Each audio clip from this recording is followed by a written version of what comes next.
Hoje é dia 29 de abril, fazem hoje 36 dias que estamos em isolamento social. As pessoas estão trancadas, o comércio está fechado, o dinheiro parou de circular e já tem gente até passando fome. E nenhuma previsão ainda de como e quando essa situação irá terminar. Mas existe uma pergunta no ar que não quer calar. E Deus? Será se realmente Deus está ligando para o que nós estamos passando aqui na Terra? Olá meus irmãos, graça e paz, eu me chamo Léo Murato e você está no Ponto de Equilíbrio, um canal onde eu compartilho como eu entendo e coloco em prática vários princípios da Palavra de Deus. Nesse vídeo eu queria te convidar a fazer uma viagem juntamente comigo no tempo. Eu queria que você esquecesse que você está no ano de 2020 e voltasse para o ano 33 depois de Cristo. Esse é um ano que a maioria dos historiadores entende que Jesus foi crucificado. Então há poucos dias atrás houve a Páscoa e na Páscoa Jesus Cristo foi crucificado.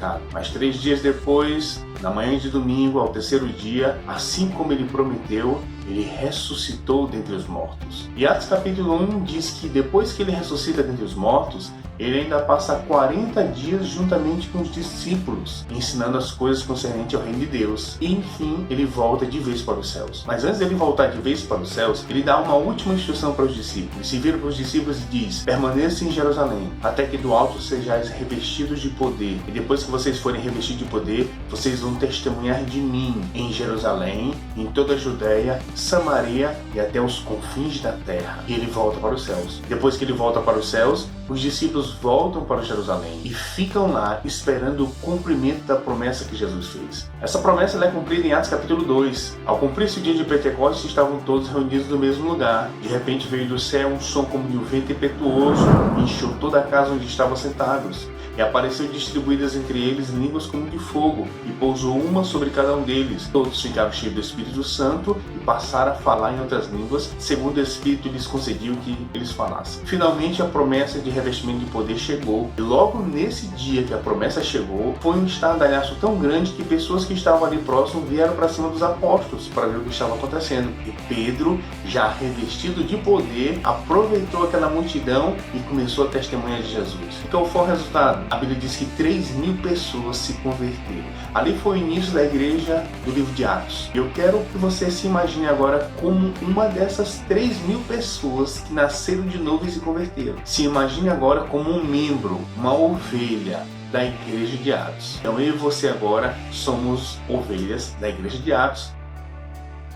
E os pastores estão lá. Nós temos o privilégio de termos pastores que foram treinados pessoalmente pelo Senhor Jesus Cristo. O que acontece no capítulo 3 de Atos? Os nossos pastores Pedro e João estão indo para o templo na hora da oração. Eles olham um coxo. O coxo está na porta do templo Formosa. E ousadamente, o pastor Pedro olha para ele e diz: eu não tenho prata nem ouro, mas o que eu tenho eu te dou. Em nome de Jesus Cristo, levanta e anda. E o coxo é instantaneamente curado. Os nossos pastores. A multidão, vendo que aquele coxo agora está andando, fica deslumbrado e vai para cima. E novamente os pastores aproveitam o momento e pregam novamente, testemunham de Jesus. E qual é o resultado? Os membros dessa igreja agora sobem para quase 5.000 pessoas. Nossos pastores estão fazendo realmente o trabalho. Eles são homens de Deus e Deus está com eles. Mas no capítulo 4 de Atos, os nossos pastores vão ser presos. Presos porque curaram um coxo em nome de Jesus. Sim, eles vão ser soltos no final do capítulo 4. Mas imagine que os nossos pastores foram presos. Você acha que não começou a passar na cabeça de algumas daquelas ovelhas? Mas se eles estão cumprindo a vontade de Deus, por que eles foram presos? Só pode estar em pecado. Se eles estivessem realmente fazendo a vontade de Deus e andando em santidade, todas as coisas iam dar certo.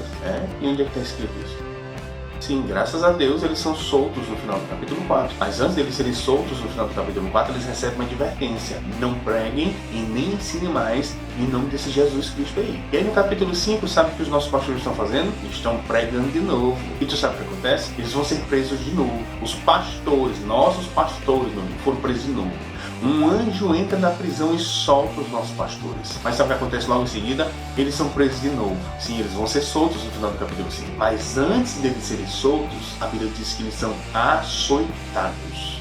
Então imagine que eles estão presos. E nós, como as boas ovelhas, estamos lá na igreja orando, intercedendo, clamando para que Deus intervenha na situação. De repente, no meio daquele clamor, daquela oração, nossos pastores chegam. Glória a Deus que eles foram livres. Mas quando eles se aproximam, a gente percebe que as costas deles estão rasgadas, que as suas roupas estão sujas de sangue. E aí, meu amigo, o que tu acha que ia passar na tua cabeça? Você acha que não passava na cabeça daqueles crentes da igreja de Atos esse tipo de pensamento? Mas por que Deus permitiu isso? Se eles estão fazendo a vontade de Deus, porque Deus permitiu que eles apanhassem e fossem presos? E aí chegamos no capítulo 6. No capítulo 6 vai destacar um diácono chamado Estevão. A Bíblia diz que ele era um homem cheio da graça e do poder de Deus. E ele operava grandes sinais e prodígios. Sim, meu amigo, esse é o poderoso diácono Estevão, operando no poder de Deus, fazendo sinais e prodígios. Sabe o que vai acontecer com esse poderoso diácono Estevão? Ele vai ser preso.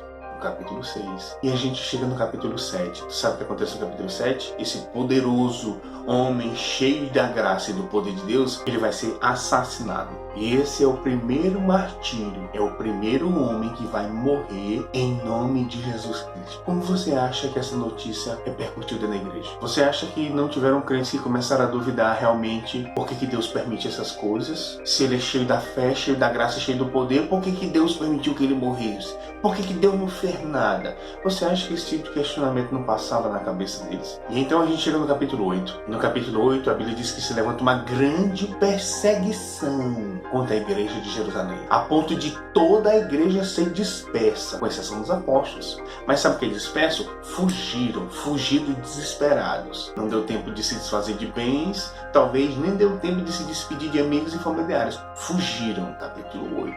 E por que será que Deus não pediu? Por que será? E o livro de Atos continua a desenrolar a história da igreja. E aí a gente chega no capítulo 12. E no capítulo 12, o apóstolo Tiago, ele vai ter a garganta cortada pelo rei Herodes.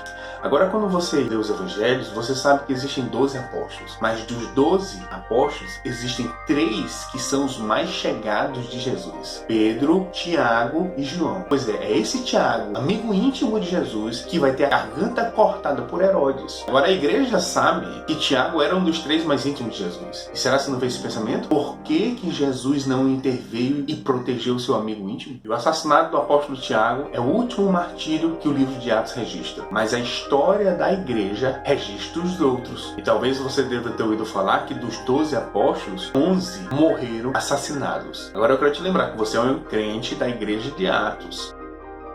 Seus pastores foram presos, torturados. Você já viu até um deles sendo assassinados. E dos 12 que comandam o ministério da igreja de Jerusalém, 11 foram assassinados. Eu te pergunto, como é que a gente ia reagir? Agora eu quero que você avance um pouco mais na história comigo. E agora a gente chegou no ano de 64. O Império Romano domina o mundo conhecido. E o imperador desse império é Nero. E ele tem um plano mirabolante. Ele quer destruir aquela cidade para reconstruí-la de forma gloriosa e imponente, para ela ficar à altura do imperador que ele é. E ele tem um plano: vou tacar fogo em tudo, meu amigo. Vou tacar fogo em tudo e vou reconstruir ela de forma imponente. Alguns historiadores acreditam que enquanto Roma estava pegando fogo, Nero estava tocando harpa e contemplando o incêndio.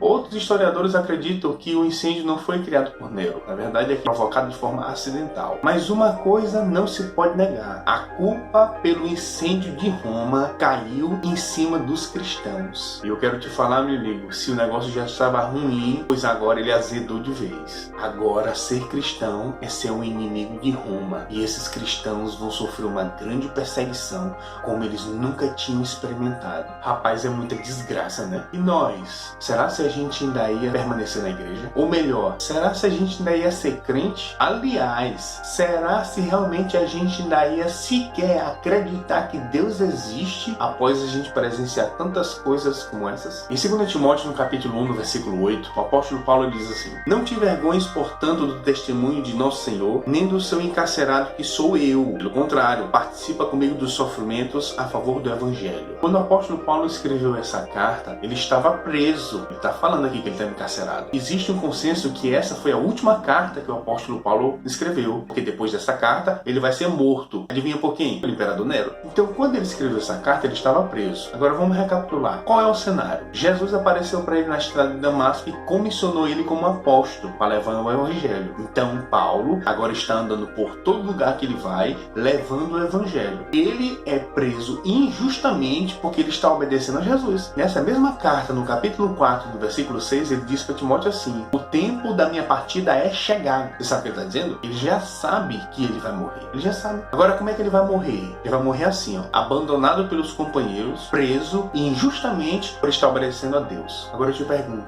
no que é que o apóstolo Paulo se agarra para não ter crise de fé nesse momento, duvidando de Deus, ou até mesmo morrendo, amaldiçoando Deus, como a própria esposa de Jó sugeriu que Jó fizesse antes de morrer? Em que é que Paulo se agarra para ele não entrar em crise de fé e duvidar de Deus? No versículo 12 ele diz: e por isso eu estou sofrendo essas coisas. Todavia eu não me envergonho, pois eu sei em quem eu tenho crido. Ele não disse eu sei no que eu tenho crido. Não, ele não disse isso. Ele disse eu sei em quem eu tenho crido. Quero te falar, meus amigos, que nós não estamos crendo numa coisa, nós estamos crendo numa pessoa. Essa pessoa é Jesus.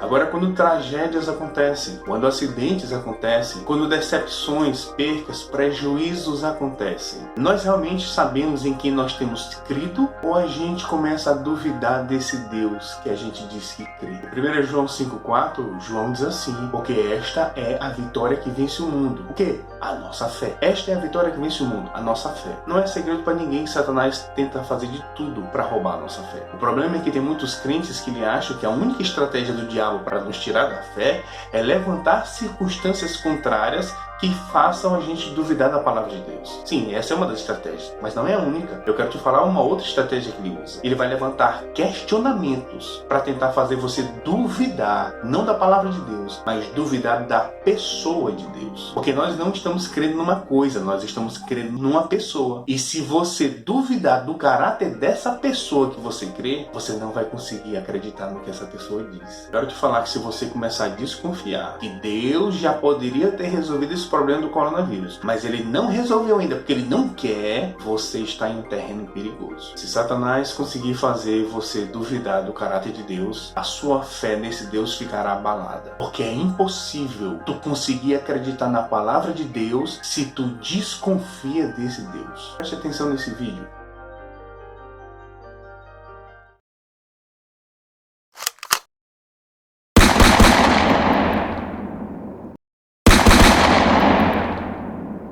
Nós sabemos que esse vidro poderia ter falhado e esse vídeo ter terminado de uma forma bem diferente. Mas nós também sabemos que é impossível nosso Deus falhar. Agora, mesmo sabendo dessas duas verdades, eu te faço uma pergunta.